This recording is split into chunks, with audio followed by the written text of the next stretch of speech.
Bonjour, je suis le pasteur Franck Lefilâtre et je suis très heureux de vous retrouver sur le programme Parole de vie de Lumière du Monde Télévision.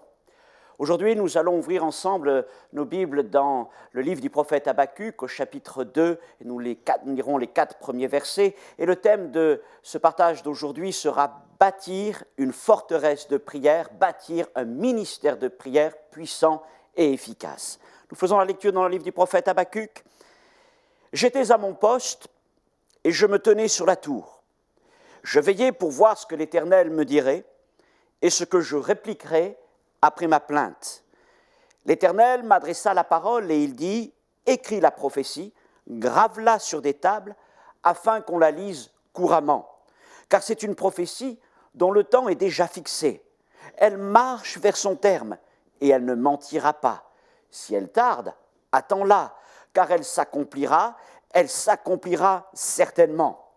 Voici, son âme s'est enflée, elle n'est pas droite en lui, mais le juste vivra par sa foi. » Ce passage extraordinaire et bien connu de ce petit livre du prophète Habacuc nous donne un enseignement important en vue de construire un ministère de prière puissant et efficace qui sera le soutien d'une vie de chrétienne inébranlable et une source de bénédiction pour ceux qui nous entourent. Concernant la prière, 2 choses ressortent de ce texte. Premièrement, Habacuc explique qu'il veillait. Deuxièmement, il mentionne qu'il se tenait sur une tour, là était son poste. Il était à son poste sur une tour. Et la veille et le poste, d'une manière spirituelle, sont 2 composantes d'un ministère efficace et puissant de prière. Je voudrais donc vous parler aujourd'hui de la prière, et de la prière comme une veille, une action de veille. Habacuc se considère comme une sentinelle, un guetteur, un veilleur, mais il n'est pas une sentinelle militaire, il est un prophète du Seigneur. Et sa surveillance ne dépend pas de ses yeux physiques, de ce qu'il voit avec ses yeux, mais sa veille dépend de son esprit, de sa perception spirituelle. Car Habacuc veille sous l'onction du Saint-Esprit, pour voir les choses à venir, pour voir des choses spirituelles, célestes, que l'œil humain ne peut pas voir, mais des choses qui lui sont révélées par l'Esprit du Seigneur qui est sur lui. Certes, nous ne sommes pas des prophètes à la manière d'Habacuc, mais le même Saint-Esprit a été répandu sur nos vies. Rappelons-nous ces paroles de l'apôtre Paul dans la première aux Corinthiens, chapitre 2, verset 9, où il nous dit que l'Esprit peut nous montrer ce que l'œil n'a point vu, ce que l'oreille n'a point entendu, des choses qui ne sont point montées au cœur de l'homme, mais que Dieu a préparées pour ceux qui l'aiment, et Dieu nous les révèle par son Esprit. Dieu avait des choses à révéler à Habacuc parce qu'il se tenait à son poste dans un esprit de veille. Le Seigneur cherche encore des hommes, des femmes qui sont prêts à se tenir à leur poste dans la prière et à veiller par l'Esprit du Seigneur à la manière d'Habacuc le prophète. Et cette personne pourrait tout à fait être vous qui me regardez aujourd'hui.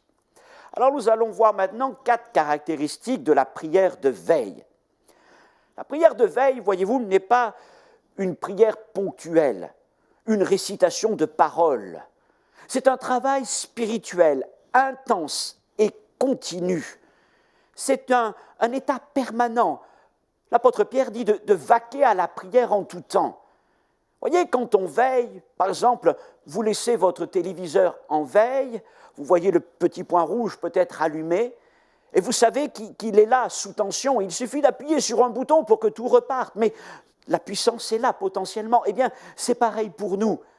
L'état de veille est permanent dans nos cœurs. Nous sommes prêts, toujours prêts, à élever nos voix vers notre Dieu, à être à l'écoute de ce que le Seigneur veut nous dire ou nous montrer. L'état de veille dans la prière démontre un cœur qui cherche Dieu, qui a soif de Dieu, qui est en permanence disponible à l'écoute du Seigneur. Il est entièrement consacré à Dieu, prêt à être activé. Ensuite, la prière de veille est une prière d'attente d'une réponse de Dieu. Habakkuk a hâte d'entendre ce que Dieu a à lui dire et il est tout entier tourné vers lui. Je dirais qu'il ne veille pas tellement sur les ennemis, mais il veille sur la parole de Dieu. Il attend la parole du Seigneur. Beaucoup de gens dans leur vie de prière ne se soucient que d'adresser à Dieu des requêtes, des demandes, des supplications, mais ils ne prennent pas le temps d'écouter ce que Dieu a à leur dire, d'écouter ce que le Seigneur veut leur révéler et leur communiquer. Mais la prière de veille, qui est une prière efficace, est d'abord une prière qui écoute Dieu, qui est tout entière attentive à ce que le Seigneur veut nous révéler. La prière de veille, ensuite, est prête à plaider avec Dieu. Plaider dans le sens de l'avocat qui va plaider une cause. Habakkuk attend la réponse du Seigneur, mais il se prépare déjà à lui répondre. Il cherche des arguments, il veut exposer sa plainte, il veut convaincre le Seigneur, il veut comprendre ce que Dieu s'apprête à accomplir. Il plaide avec Dieu, il intercède auprès du Seigneur. La prière de veille est une prière efficace parce qu'elle vient chercher ce qu'il y a de plus profond en nous. Enfin, la prière de veille est aussi une question d'anticipation. Celui qui veille dans la prière cherche à entendre et à voir ces choses qui appartiennent au domaine spirituel. Et nous devons croire que Dieu est capable d'ouvrir nos oreilles et nos yeux pour entendre et voir ces choses qu'il tient auprès de lui, mais qu'il est prêt à nous révéler par son esprit. Cela me rappelle l'histoire d'Élisée et son serviteur qui sont dans cette ville de Dothan qui est encerclée par les armées syriennes, les armées ennemies qui sont venues pour le capturer. Et Élisée est dans la paix alors que son serviteur est inquiet parce que la vision d'Élisée est bien autre que celle de son serviteur. Il voit ces choses qui sont cachées aux yeux des hommes, mais qui sont révélées par l'Esprit du Seigneur à ceux qui le cherchent. Il voit ces armées célestes qui entourent toute la ville et qui sont bien plus nombreuses, comme ils l'ont dit, que toute cette armée syrienne qui est venue pour le faire prisonnier. Tout comme le prophète Habakkuk, je prie pour que votre vie de prière devienne votre veille, une veille constante. Pas simplement une vie de prière qui demande à Dieu, qui expose à Dieu des requêtes, mais une vie qui exprime une soif d'entendre, de voir, de recevoir des paroles, des visions, des rêves du Seigneur, des encouragements, et qui est même prête à plaider avec lui, à intercéder pour le bien et le salut de ceux qui nous entourent. Habakkuk conçoit donc son ministère de prière comme un temps de veille. Pour cela, il se poste, c'est le verbe utilisé, il se poste, tel une sentinelle, dans un endroit spécial qui est une tour de guet. J'étais à mon poste et je me tenais sur la tour. Le mot hébreu qui est derrière tour peut dire aussi, peut être traduit par tour fortifiée, donjon, forteresse. Et c'est là donc que Habakkuk aimait à se tenir. Eh bien, dans ce mot tour, il y a une grande leçon spirituelle pour celui qui veut avoir une vie de prière puissante. Nous aussi, nous sommes appelés à nous tenir, à nous poster sur une tour. La tour, tout d'abord, doit être une construction massive, imposante. Parce que n'oublions pas, la première fonction d'une tour dans les siècles passés consistait à faire face à l'ennemi agressif. Elle devait donc être imposante et impressionnante pour repousser les ardeurs des assauts ennemis. Elle ne pouvait donc pas être construite d'une manière anarchique, aléatoire. Elle devait être bien planifiée, bien bâtie, bien structurée et bien renforcée. Une tour de guet est d'abord une construction qui s'enracine dans le sol.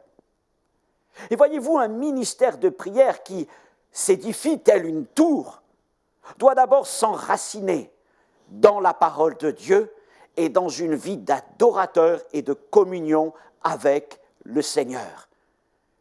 Avoir ses profondeurs. Mais aussi, une tour était une construction avec des pierres imposantes. Dans mon pays de France, nous avons de nombreux châteaux qui datent du Moyen-Âge, de bien des siècles en arrière, et partout dans le pays, il y a ce genre de tours. Et elles sont construites avec des pierres qui ont été taillées dans des rochers importants. Et elles sont là, on se demande parfois, mais comment ont-ils fait pour construire de telles tours avec de telles pierres si lourdes? Eh bien, nous aussi, nous devons développer une vie chrétienne et un ministère de prière avec des pierres solides, avec des pierres massives, qui vont s'ajuster les unes aux autres pour former cet édifice majestueux qui sera notre vie de prière. Quelles sont ces pierres? Eh bien, ces pierres sont avant tout ces paroles que le Seigneur nous communique à travers les Écritures. Ces choses que nous recevons dans notre cœur, que l'oreille n'a point entendues, que l'œil n'a point vues, mais que Dieu veut nous révéler. Ce sont les expériences de notre vie chrétienne, les expériences de la foi, de notre marche avec le Seigneur. Et chaque fois que nous obtenons une leçon dans notre vie, eh bien c'est une pierre qui s'ajoute à la construction de la tour. Il n'y a donc ni improvisation, ni amateurisme dans un ministère de prière efficace. On ne peut pas se contenter de prières à la volée, comme ça, quelques instants quand on y pense. Mais celui vraiment qui veut être semblable à Habacuc, se tenir à son poste, être une sentinelle, être quelqu'un que Dieu utilise dans la prière, doit prendre le temps de bâtir. Tiens, rappelons-nous cette parole d'Ézéchiel au chapitre 22, verset 30. Je suis sûr que beaucoup vous la connaissez. Et elle nous parle du Seigneur. Je dis Dieu, je cherche parmi eux un homme qui élève un mur, qui se tienne à la brèche devant moi en faveur du pays, afin que je ne le détruise pas. Mais il disait, je n'en trouve point. Dieu cherche encore un homme qui élève un mur. Non pas un petit muret, non pas quelques centimètres de hauteur, mais Dieu cherche un homme qui élève un mur semblable à un rempart, semblable à une tour. Et de cette position-là, il pourra alors livrer une bataille. Il pourra alors voir venir l'ennemi de loin. Et c'est ce que Dieu nous invite à faire à notre tour. Sur cette tour de guet, sur ce poste élevé, c'est comme si, voyez-vous, nous étions en train d'occuper une situation, un point stratégique, un point spirituel élevé, qui nous permettra d'être efficaces dans la prière. Ainsi, Habacuc aimait se tenir à son poste sur cette tour. Et nous aussi, eh bien, nous voulons bâtir cette tour si nous voulons avoir un tel type de ministère de prière. Deuxièmement, cette tour était donc aussi un lieu élevé. C'est la définition d'une tour. Une tour est une construction en hauteur. Je ne parle pas simplement d'une hauteur en mètres, mais je parle avant tout d'une altitude spirituelle. Ma vie de prière s'élève, elle se bâtit, elle se renforce spirituellement pour aller là, dans la présence du Seigneur, dans une communion avec lui. Un ministère de prière puissant se doit de développer et doit se développer dans une dimension céleste et spirituelle. Et c'est vrai que la plus belle et la plus haute des attitudes qui nous est offerte, et il n'y a pas de point plus élevé que celui-ci, c'est d'être assis à la droite de Dieu en Jésus-Christ notre Seigneur, sur le trône de notre Dieu. Ce n'est pas par nos forces que nous accédons à une telle position. Nous n'avons pas trouvé d'échelle suffisamment haute pour atteindre ce point élevé. Mais c'est Dieu dans sa grâce qui nous prend avec lui et qui nous fait asseoir à sa droite. Et c'est là, dans cette intimité, dans cette communion avec notre Seigneur, que nous dominons tout le reste. Celui qui est dans cette intimité avec Dieu prix du lieu le plus élevé qui existe. Alors il voit toutes choses devant lui. Et alors il sait que le Seigneur est là, juste à côté de lui, pour le soutenir dans ses prières. Les tours de guet, dans les siècles passés, étaient aussi construites sur des lieux élevés stratégiques. J'habite dans une partie de la France qui s'appelle les Alpes. C'est donc une contrée de montagnes, de très hautes montagnes, 3000, 4000 mètres d'altitude. Et entre les montagnes, il y a de nombreuses vallées et des routes. Et depuis des siècles et l'Antiquité, des Romains et même avant, ces routes étaient franchies par les armées pour aller conquérir les pays voisins. Et avec le temps, les rois, les généraux, ont bâti sur les sommets des collines et parfois même des falaises, des montagnes, ces tours. Et ces tours étaient placées à des lieux stratégiques qui permettaient aux guetteurs de pouvoir voir les armées ennemies venir à travers les cols et les vallées à plusieurs centaines, dizaines de kilomètres, avant qu'elles ne soient là. Ils avaient une perspective dégagée. Pourquoi ? Parce qu'ils étaient en altitude. Eh bien, nous aussi, le Seigneur veut nous placer sur des lieux élevés. Je crois que Dieu est capable de nous placer à des endroits stratégiques de notre société. Et si Dieu vous fait la grâce, mes amis, et peut-être à toi en particulier, mon frère, ma sœur, te fait la grâce d'occuper telle fonction dans ta vie professionnelle, peut-être de côtoyer telle ou telle personne, et si tu dis ce sont là des sphères élevées, ne considère pas cela comme un privilège, mais avant tout comme un devoir. Dieu peut te placer dans des endroits particuliers, que ce soit dans le monde des affaires, dans le monde politique, dans le monde de l'éducation, dans le monde des arts et bien d'autres choses, afin que là où tu es, tu puisses prier. Tu as une perspective sur des choses que les autres ne peuvent pas voir. Prie ton Dieu dans le domaine où il t'a placé, parce qu'il veut t'utiliser afin de bénir ceux qui t'entourent. Parler de hauteur spirituelle, c'est aussi parler d'une vie de prière dans et par le Saint-Esprit.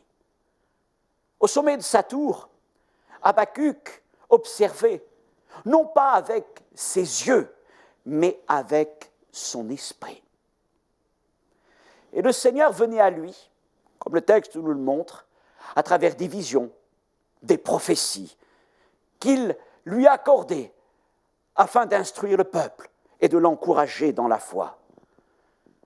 Si vous êtes de ceux qui prenaient le temps avec le Seigneur de bâtir une tour pour exercer votre ministère de prière, faites-le avec le Saint-Esprit. Laissez-vous conduire par le Saint-Esprit. Laissez-le vous inspirer. Laissez-le vous montrer des choses. Encore une fois, des choses que l'oreille n'a point entendues, que l'œil n'a point vues, mais qu'il veut vous révéler. Oui, des visions. Oui, des paroles de connaissance. Oui, des paroles de sagesse. Oui, des paroles d'encouragement pour tous ceux qui vous entourent. Il n'y a pas de vie de prière efficace et puissante sans une profonde communion avec le Saint-Esprit. Cette tour sur laquelle se tenait Habacuc, c'était aussi un endroit séparé. Le mot « poste » qu'il utilise, « j'étais à mon poste », nous parle, dans sa racine hébraïque, de séparation. Il était à son poste, il était séparé. Séparé de quoi ? Séparé des bruits de la ville. Il y a quelque temps, j'étais à New York avec ma famille, dans cette grande ville, magnifique, avec ses tours qui s'élèvent dans le ciel. Et nous étions montés tout en haut de l'une des plus célèbres de ces tours de New York, qui s'appelle la tour Rockefeller. Et tout en haut de cette majestueuse tour, nous regardions la ville de New York, Manhattan, qui était devant nous. Je peux vous dire que Manhattan est une ville très bruyante. Beaucoup de gens, beaucoup de voitures, des bus, des ambulances, des voitures de police américaines avec toutes les sirènes. Mais quand on était là-haut, sur cette tour, Non seulement nous dominions toute la ville, et ces tours qui étaient si écrasantes lorsqu'on était au sol, maintenant, elles étaient là devant nous. Nous voyions leur sommet. Les gens étaient tout petits, c'était très difficile de les percevoir. Et les bruits de la ville ne parvenaient même pas jusqu'au sommet de cette tour Rockefeller. Eh bien, voyez-vous, c'est un peu aussi pour cela qu'Habakkuk avait à cœur de se tenir à son poste dans un lieu séparé, dans un lieu où les bruits de la ville ne venaient pas jusqu'à lui. Les bruits de la ville, les bruits de la vie. Et vous savez, cette vie est tellement bruyante, constamment des responsabilités.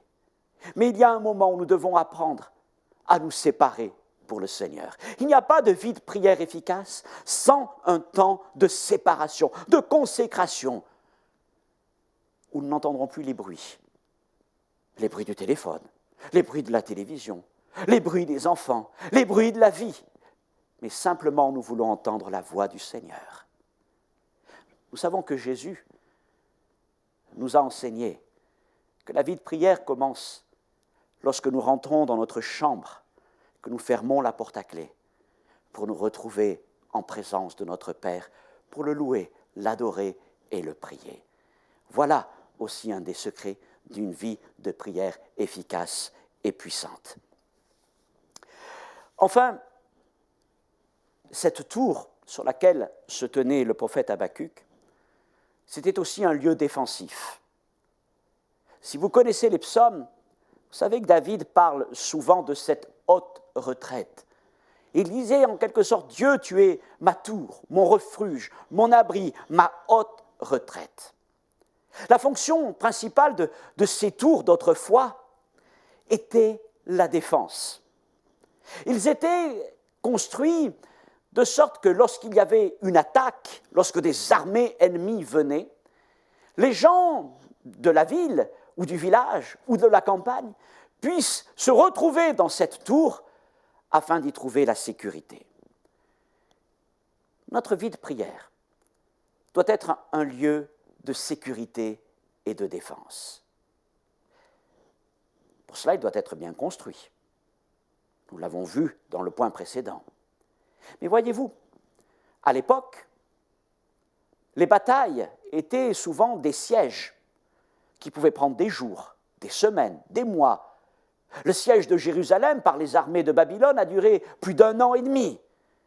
Et pour tenir si longtemps, il fallait qu'à l'intérieur de la tour, où les gens s'étaient réfugiés, il y ait des ressources pour faire la guerre, des armes défensives et offensives, mais il y a aussi des ressources vivrières, c'est-à-dire des stocks de céréales, de l'eau, de l'approvisionnement pour pouvoir tenir à l'intérieur sans être obligé de fuir. Développer un ministère de prière puissant et efficace, c'est aussi constituer une réserve d'armes spirituelles et une réserve de nourriture spirituelle. Parce qu'il arrive des moments où l'ennemi veut nous agresser. Et il nous assiège, la maladie nous assiège. Les problèmes peut-être avec les enfants nous assiègent. Des difficultés matérielles nous assiègent. Et bien des choses, bien des ennemis envoyés par Satan peuvent venir nous assiéger. Réalisez que ce n'est pas quand nous sommes assiégés que nous allons commencer à essayer de trouver de la nourriture. C'est trop tard. L'ennemi est là, il nous cerne. Nous n'avons plus le temps d'essayer de constituer des réserves, de trouver maintenant les armes qu'il nous faut pour essayer de combattre. Non, c'est bien avant. C'est dès aujourd'hui que nous devons préparer ces ressources, que nous devons trouver ces armes pour lutter, pour nous défendre, mais aussi toute cette nourriture spirituelle pour notre vie, pour notre âme, que nous trouvons et puisons dans la prière et dans la parole de Dieu. C'est quand nous sommes libres que nous devons accumuler les ressources et les stocker, pas quand nous sommes cernés parce que nous ne pouvons plus le faire. Et chaque fois que vous prenez le temps de prier, de méditer la parole du Seigneur, de se laisser enseigner par Dieu, vous stockez, vous faites des réserves pour les jours où l'ennemi vous agressera. Et en bâtissant notre vie de prière comme un lieu élevé, un lieu défensif, un lieu de ressources, nous permettons aussi à ceux qui nous entourent de venir y trouver refuge. Oui, mon frère, ma sœur, oui, mon ami, en étant cet homme, cette femme de prière, cette sentinelle de prière, se tenant à son poste sur ce lieu élevé, tu vas permettre à ceux qui sont affligés, à ceux qui ont besoin de secours, à ceux qui ont besoin de délivrance et de la grâce du Seigneur, de venir à ta rencontre et de venir auprès de toi, comme pour trouver ce refuge, comme pour venir dans cette tour de défense et de ressources. Et ta vie de prière, alors sera en bénédiction pour tous ces gens qui ont besoin d'être consolés, qui ont besoin d'être encouragés. Et ça, c'est la grâce du Seigneur qui se manifestera dans ta vie. Dieu nous appelle à développer un ministère de prière efficace et puissant à la manière d'Habacuc, le prophète. Et Dieu cherche un homme, cherche une femme qui élève une muraille, qui élève une tour et qui se tient à la brèche en faveur du pays, en faveur de ceux qui l'entourent. Cet homme, cette femme, c'est toi. C'est toi si tu te laisses convaincre par le Saint-Esprit. C'est toi si tu prends le temps de bâtir cette vie de prière solide, éprouvée, élevée, plein de ressources. Alors Dieu t'utilisera et il te révélera des choses extraordinaires pour le salut de ceux que Dieu place auprès de toi. Seras-tu cet Habacuc d'aujourd'hui? Le Seigneur te cherche. Notre Dieu, notre Père, merci pour l'exemple d'Habacuc, ce prophète qui avait pris l'habitude de se tenir à son poste sur une tour et de veiller. Quel bel exemple, Seigneur, pour tous ceux qui veulent bâtir un véritable ministère de prière, puissant, efficace, inspiré par Dieu. Seigneur, permets-nous encore de méditer ces choses. Nous voulons être des gens solides, affermis dans la foi, afin de ne pas être emportés par le moindre coup de vent qui pourrait passer par là. Seigneur, fortifie-nous. Dans le nom de Jésus-Christ, nous te prions, Père. Amen. Que Dieu vous bénisse, chers frères et sœurs, chers amis. À une prochaine fois, Dieu voulant.